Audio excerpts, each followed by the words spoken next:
ಮೋಸ ಮಾಡಿದವರೆಲ್ಲ ಚೆನ್ನಾಗೇ ಇದ್ದಾರೆ. ಎಲ್ಲಿದ್ದಾನೆ ದೇವರು?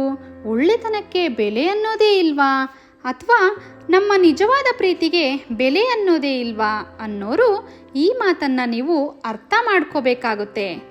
ಈಗ ಭಗವಂತ ನಿಮಗೆ ಒಂದು ಪಾಠವನ್ನು ಕಲಿಸಿದ್ದಾನೆ, ಯಾರನ್ನ ನಂಬಬೇಕು ಹಾಗೆ ಯಾರನ್ನ ನಂಬಬಾರ್ದು ಅಂತ. ಹೊರಗಿನ ಪ್ರಪಂಚದಲ್ಲಿ ಜನರು ಹಿಂಗೂ ಇರ್ತಾರಾ ಅನ್ನೋ ಪಾಠವನ್ನು ನಿಮಗೆ ಆ ಭಗವಂತ ಈಗ ಕಲಿಸಿದ್ದಾನೆ. ದಯವಿಟ್ಟು ಆ ಪಾಠವನ್ನು ನೀವು ಯಾವತ್ತೂ ಸಹ ಮರಿಬೇಡಿ. ಜೊತೆಗೆ ಆ ಭಗವಂತ ಯಾವುದಕ್ಕೂ ಕೂಡ ಅವಸರ ಮಾಡೋದಿಲ್ಲ. ನಮಗೆ ಮೋಸ ಮಾಡಿದವ್ರಿಗೂ ಕೂಡ ಭಗವಂತ ಒಂದು ಅವಕಾಶವನ್ನು ಕೊಟ್ಟು ನೋಡ್ತಾನೆ. ಅವರ ತಪ್ಪನ್ನು ಅವರು ಅವರ ಮನಸ್ಸಿನಿಂದ ಒಪ್ಪಿಕೊಂಡು ತಿದ್ದಿಕೊಂಡು ನಿಮ್ಮ ಪ್ರೀತಿಯನ್ನು ಅರ್ಥ ಮಾಡ್ಕೊಳ್ಳಿ ಅಂತ. ಇಲ್ಲ ನಾನು ಅದನ್ನು ಅರ್ಥ ಮಾಡ್ಕೊಳ್ದೆ ನಾನು ಹಂಗೇ ಇರ್ತೀನಿ, ಇಲ್ಲ ನಿಮ್ಮ ಕಣ್ಮುಂದೆನೇ ಮೆರಿತೀನಿ, ನಿಮಗೆ ಚುಚ್ಚಿ ಮಾತಾಡ್ತೀನಿ ಅಥವಾ ನಿಮಗೆ ನೋವಾಗೋ ರೀತಿ ಏನೋ ಒಂದು ಮಾಡ್ತೀನಿ ಅಂತ ಹೋದಾಗ ಆ ಭಗವಂತ ಏನು ಮಾಡ್ತಾನೆ ಅಂದರೆ ಕಾಲದ ಮುಖಾಂತರ ಅವರಿಗೆ ಉತ್ತರವನ್ನು ಕೊಡ್ತಾನೆ. ಭಗವಂತ ಬಳಸೋ ಅಸ್ತ್ರ ಯಾವುದು ಗೊತ್ತಾ? ಕಾಲದ ಮುಖಾಂತರವೇ ಅವರಿಗೆ ಮೋಸ ಮಾಡಿದವರಿಗೆ ಉತ್ತರ ಕೊಡ್ತಾನೆ ಭಗವಂತ. ಕತ್ತಲೆ ಕೋಣೆಯಲ್ಲಿ ಕಣ್ಣೀರು ಹಾಕ್ಕೊಂಡು ನರಕ ಅನುಭವಿಸ್ತಾ ಇದ್ದೀರಲ್ಲ, ಅದನ್ನು ಮೊದಲು ಬಿಟ್ಟು ಬಿಡಿ.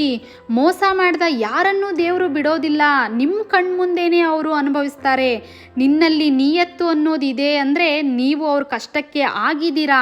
ಅವರು ನಿಮ್ಮನ್ನು ನಂಬಿಸಿ ಮೋಸ ಮಾಡಿದರು ಅಂದರೆ ಅವ್ರಿಗೆ ಹೆಂಗೆ ಮೋಸ ಮಾಡಬೇಕು ಅಂತ ಆ ಭಗವಂತನಿಗೆ ಗೊತ್ತಿರುತ್ತೆ.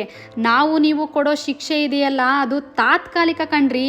ಆ ಭಗವಂತ ಕೊಡೋ ಶಿಕ್ಷೆ ಇದೆಯಲ್ಲ ಅದನ್ನು ಅವರು ಮುಟ್ಟಿ ನೋಡ್ಕೋಬೇಕು. ಯಾಕೆ ನನಗೆ ಹಿಂಗೆ ಆಗ್ತಾ ಇದೆ ಅಂತ, ತಪ್ಪನ್ನು ನಾನು ಏನು ಮಾಡಿದೆ ಅಂತ ಅವ್ರು ಯೋಚನೆ ಮಾಡಬೇಕು. ಹಂಗೆ ನೋವು ಕೊಡ್ತಾನೆ ಭಗವಂತ ಮೋಸ ಮಾಡಿದವ್ರಿಗೆ. ಒಬ್ಬರು ಮೋಸ ಮಾಡಿದ್ರು ಚೆನ್ನಾಗಿದ್ದಾರೆ ಅಂದರೆ ಅವರು ತಾತ್ಕಾಲಿಕವಾಗಿ ಚೆನ್ನಾಗಿದ್ದಾರೆ ಅಷ್ಟೇ. ಯಾರಲ್ಲಿ ಒಳ್ಳೆತನ ಇರುತ್ತೋ ಅವರು ಮಾತ್ರ ದೇವ್ರಿಗೆ ಇಷ್ಟ ಆಗೋಕ್ಕೆ ಸಾಧ್ಯ. ಮತ್ತೆ ಮತ್ತೆ ನೀವು ಅದೇ ಜನಗಳನ್ನ ನಂಬ್ಕೊಂಡು ಅವ್ರ ಹಿಂದೆನೇ ಹೋಗ್ತೀರಾ ಅಂದರೆ ನಿಮಗೂ ಕೂಡ ಕಲಿಸ್ತಾನೇ ಇರ್ತಾನೆ ಪಾಠವನ್ನು ಭಗವಂತ. ಇನ್ನು ಮುಂದೆ ನೀವು ಕೂಡ ಬಿಂದಾಸಾಗಿರಬೇಕು ಕಣ್ರಿ. ಯಾರೋ ಮೋಸ ಮಾಡಿದ್ರು ಅಂತ ಊಟ ನಿದ್ರೆ ಬಿಟ್ಟು ಕಣ್ಣೀರು ಹಾಕ್ತಾ ಕೂತ್ರೆ ಅದಲ್ಲ ಜೀವನ. ಟೈಮ್ ಸರಿಯಾಗಿ ಊಟ ತಿಂಡಿ ಮಾಡಿಕೊಂಡು ನೀವು ಚೆನ್ನಾಗಿರಿ. ಮೋಸ ಮಾಡಿದವ್ರಿಗೆ ಕಾಲದ ಮುಖಾಂತರ ಭಗವಂತ ಉತ್ತರ ಕೊಟ್ಟೇ ಕೊಡ್ತಾನೆ. ನೀವಿನ್ನೂ ನಮ್ಮ ಚಾನಲ್ನ ಸಬ್ಸ್ಕ್ರೈಬ್ ಮಾಡ್ಕೊಂಡಿಲ್ಲ ಅಂದರೆ ಸಬ್ಸ್ಕ್ರೈಬ್ ಮಾಡ್ಕೊಳ್ಳಿ. ವಿಡಿಯೋಗೆ ಒಂದು ಲೈಕ್ ಮಾಡಿ. ಇನ್ನೊಂದು ಮೋಟಿವೇಶ್ನಲ್ ಜೊತೆ ನಾನು ಮತ್ತೆ ಸಿಗ್ತೀನಿ. ಧನ್ಯವಾದಗಳು.